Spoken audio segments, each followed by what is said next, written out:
नवनवीन घडामोडी आणि सत्य बातमी पाहण्यासाठी आजच आमच्या YouTube महाराष्ट्रातील दुष्काळाचं संकट दूर हो, पाऊस पडो असं साकडं सांगलीच्या जत तालुक्यातल्या गुड्डापूर येथील दानम्मा देवीला घालण्यात आलंय। तुकाराम बाबा महाराज यांनी लोटांगण घालत दानम्मा देवी मंदिराला प्रदक्षिणा घालत वरुण राजा प्रसन्न हो असं साकडं घातलं। यावेळी मंदिरामध्ये आरती देखील करण्यात आली। देवीच्या बरोबर निसर्ग संवर्धनाची साध म्हणून तुकाराम बाबा महाराजांकडून दानम्मा देवी मंदिर परिसरात वृक्षारोपण देखील करण्यात आलंय। पावसाअभावी शेतकऱ्यांनी सर्वसामान्य चिंतेत सापडलाय, त्यामुळे वरुण राजा लवकरच प्रसन्न हो अशी प्रार्थना यावेळी करण्यात आली। रामकृष्ण हरी, मी सरिता लिंगायत पुण्यावरून आली।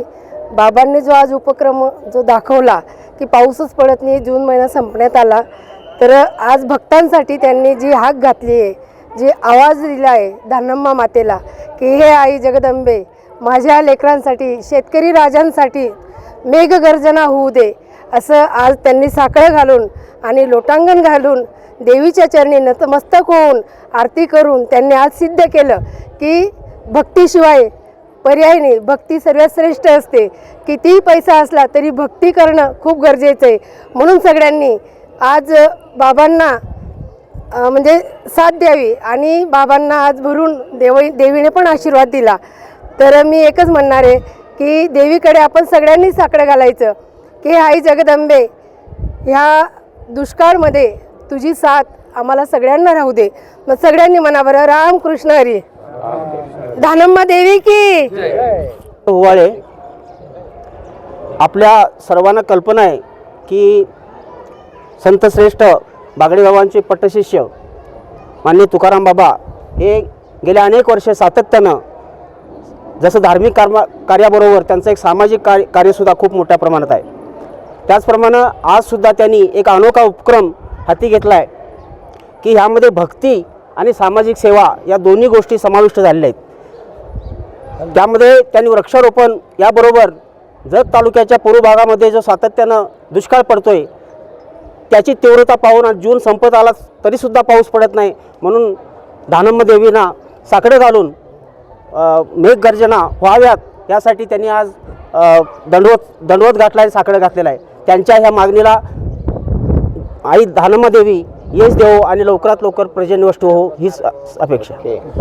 आज गुड्डापूर या ठिकाणी श्री दानम्मा देवीच्या चरणी एवढा मोठा मे संपला, जून महिना संपत आलेला आहे। आता देखील मेघराजाची कृपादृष्टी या बळीराजावरती झालेली नाही, म्हणून दानम्मा देवीच्या चरणी आज आम्ही दंडवत नसून लोटांगण गाठलं आणि देवाला प्रार्थना केली की ह्या महाराष्ट्रामधील जत तालुका असेल, पूर्ण महाराष्ट्रातील सगळीच जनता आज पावसाविना व्याकुळ झालेली आहे। पाण्याविना जसं चातक पक्षी व्याकुळ होतो त्याच पद्धतीची शेतकऱ्याची परिस्थिती झालेली आहे। म्हणून आज आम्ही देवीच्या चरणी लोटांगण घालून प्रार्थना केलेली आहे की मेघराजा पाऊस आला पाहिजे, पाऊस समाधानकारक झाला पाहिजे।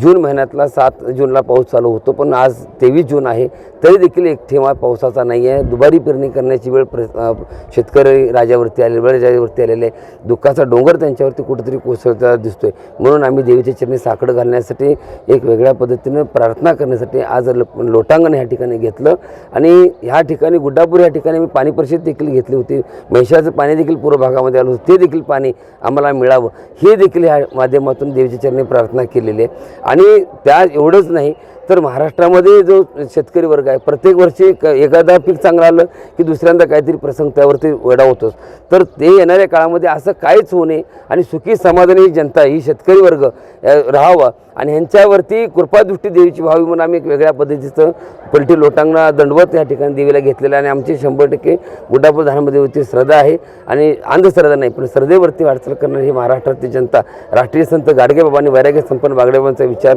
सातत्यपूर्वक डोळ्यासमोर ठेवून वेगवेगळ्या माध्यमातून आम्ही आत्तापर्यंत पाण्यासाठी लढतच आलो, पण आज पावसापुढं काय करायचं म्हणून पुन्हा एकदा देवाला साकडं घालण्यासाठी आज गुड्डापूर या ठिकाणी नुसतं एवढंच नाही तर ज्याच्यामुळे पाऊस पडत नाही ते निसर्ग म्हणजे मेन झाडं तोडणं म्हणजे वृक्ष तोडणी एवढ्या मोठ्या प्रमाणात चालू आहे, तेही कुठेतरी थांबली पाहिजे। म्हणून आम्ही वृक्ष लावण्याचा देखील संकल्प करतोय।